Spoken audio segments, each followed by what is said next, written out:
ഇപ്പൊ എല്ലാവരും നമ്മൾ ഏജിലായാലും എല്ലാവരും ഫോണിൽ ഭയങ്കരമായിട്ട് എഡിക്റ്റഡ് ആണ്, സോഷ്യൽ മീഡിയയിൽ എഡിക്റ്റഡ് ആണ്.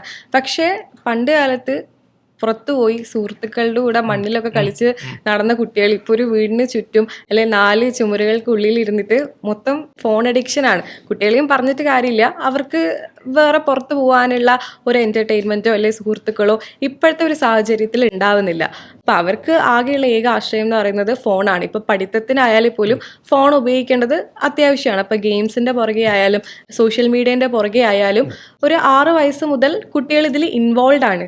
ആ ഒരു സ്ക്രീൻ ടൈം അല്ലെങ്കിൽ അമിതമായിട്ടുള്ള മൊബൈൽ ഉപയോഗം എങ്ങനെയാണ് കുട്ടിയുടെ ബുദ്ധി വളർച്ചയെ, അതോടൊപ്പം തന്നെ കുട്ടികളുടെ ആ ഒരു ഇമോഷണൽ ആയിട്ടുള്ള മാനസികാവസ്ഥയൊക്കെ എങ്ങനെയാണ് പ്രശ്നത്തിലാക്കുന്നത്? നമ്മളിപ്പോ പറഞ്ഞു വരുമ്പോൾ ഇപ്പൊ പാരന്റ്സ് ആണെങ്കിൽ ഇപ്പൊ ജെൻസി കഴിഞ്ഞ ദിവസം അടുത്ത് ഞാൻ വായിച്ചൊരു ആർട്ടിക്കിളിൽ അവർക്കും സോഷ്യൽ മീഡിയ മടുത്തു എന്നാണ് ഞാൻ വായിച്ചത്. ഒരു മൊബൈൽ അഡിക്ഷനൊക്കെ അവരിലും കുറഞ്ഞു വരുന്നു എന്നുള്ളൊരു സാഹചര്യം ഞാൻ വായിച്ചിരുന്നു. നമ്മുടെ കുഞ്ഞുങ്ങൾക്ക് മാക്സിമം നമ്മൾ ടൈം കൊടുക്കുക എന്നുള്ളതാണ്. അപ്പോൾ എൻ്റെ അടുത്ത് വരുന്ന ഓരോ ഈ പറഞ്ഞ കേസായിട്ട് വരുമ്പോൾ ഞാൻ പറയുന്നത് നിങ്ങൾ ഇതിന് ട്രീറ്റ്മെൻറ്റ് നിങ്ങളുടെ സമയം കൊടുക്കുക എന്നുള്ളതാണ് കുഞ്ഞുങ്ങൾക്ക്. അപ്പോൾ ഈ കുഞ്ഞുങ്ങൾ എന്താ പറ്റുക വെച്ചാൽ ഇപ്പോൾ തലച്ചോറിൻ്റെ വളർച്ച എന്ന് പറഞ്ഞു കഴിഞ്ഞാൽ ആദ്യത്തെ ഒരു വർഷം 10 സെൻറ്റിമീറ്റർ തല വലുതാവുകയാണ്.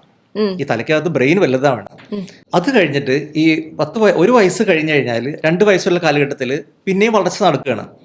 കുഞ്ഞുങ്ങളുടെ തലയുടെ വലിപ്പം ഏതാണ്ട് ഒരു 3 വയസ്സാകുമ്പോഴേക്കും ഏതാണ്ട് 75% അധികവും കഴിഞ്ഞിരിക്കും തലയുടെ വളർച്ച. 5 വയസ്സാകുമ്പോഴേക്കും നമ്മുടെ ഹെഡിന്റെ അതേ സൈസിൽ എത്തുകയാണ്, അഡൽട്ട് സൈസ് ഏതാണ്ട് 50 സെന്റിമീറ്റേഴ്സ്. അതിൽ കൂടുതൽ പോകത്തില്ല നമ്മുടെ തലയുടെ വളർച്ച. അപ്പൊ 5 വയസ്സാകുമ്പോഴേക്കും നമ്മുടെ എല്ലാ ബോൺസും ഫ്യൂസ് ചെയ്ത് നമ്മുടെ തല ഉറച്ചു കഴിഞ്ഞു, ഫിക്സ് ചെയ്തു, നമ്മുടെ ബ്രെയിൻ്റെ വളർച്ച അവിടെ കഴിഞ്ഞു. അപ്പൊ ഇതിൽ ഏറ്റവും കൂടുതൽ വളർച്ച നടക്കുന്നത് ആദ്യത്തെ ഒരു വർഷവും പിന്നെ 2ാമത്തെ വർഷവും പിന്നെ കുറച്ച് ബാക്കി സമയങ്ങളാണ്. അപ്പൊ ഈ വളരെ പ്രധാനപ്പെട്ട ഈ കാലഘട്ടത്തിൽ ഈ കുഞ്ഞ് ഫുൾ ടൈം ഒരാളായിട്ട് കമ്മ്യൂണിക്കേറ്റ് ചെയ്യാതിരിക്കുകയോ അല്ലെങ്കിൽ സംസാരിക്കാതിരിക്കുകയോ പുതിയ വാക്കുകൾ പഠിക്കാതിരിക്കുകയോ ഇതൊക്കെ വരുമ്പോൾ ഒബിയസ്ലി അവരുടെ ബ്രെയിൻ ഓഫായി തന്നെ പോവാണ്, ഫ്യൂസായി പോവാണ്. കാരണം ന്യൂറോൺസ് വലുതായിക്കൊണ്ടിരിക്കുകയാണ്, വളർന്നുകൊണ്ടിരിക്കുകയാണ്. മില്യൺസ് ഓഫ് ന്യൂറോൺസ് ബ്രെയിനിൽ ഇങ്ങനെ സ്പ്രെഡ് ചെയ്തുകൊണ്ടിരിക്കുകയാണ്. ഇതൊക്കെ കറക്റ്റ് ടൈമിൽ എന്തെങ്കിലും ഭാഷ നമ്മൾ പഠിപ്പിച്ചിട്ട് അവർ പഠിക്കുമെന്ന് അറിയാമോ? ഇപ്പം 5 വയസ്സിലെ കുട്ടികൾ ഇപ്പോൾ പല രീതിയിൽ നോക്കണേ, എത്രയോ 4, 5, 6 ഭാഷ കൈകാര്യം ചെയ്യുന്ന കുട്ടികളുണ്ട്. നമ്മൾ ട്രെയിൻ ചെയ്യുന്നതനുസരിച്ചിരിക്കും. നമ്മൾ ചില അത്ഭുത കുട്ടികളെ കണ്ടിട്ടുണ്ട്, യൂട്യൂബിലും ശ്രദ്ധിച്ചിട്ടുണ്ടല്ലോ. അപ്പോൾ പക്ഷെ ഒട്ടും കെയർ ചെയ്യാത്ത പാരൻസ് ഈ പറഞ്ഞ കുഞ്ഞുങ്ങൾ ശരിക്കും ഓഫായി പോകുന്നുള്ളതാണ്. അപ്പോൾ നമ്മൾ അവരെ ശരിക്കും ടേക്ക് കെയർ ചെയ്യണം എന്നുള്ളതാണ് എൻ്റെ റിക്വസ്റ്റ് ആണ്.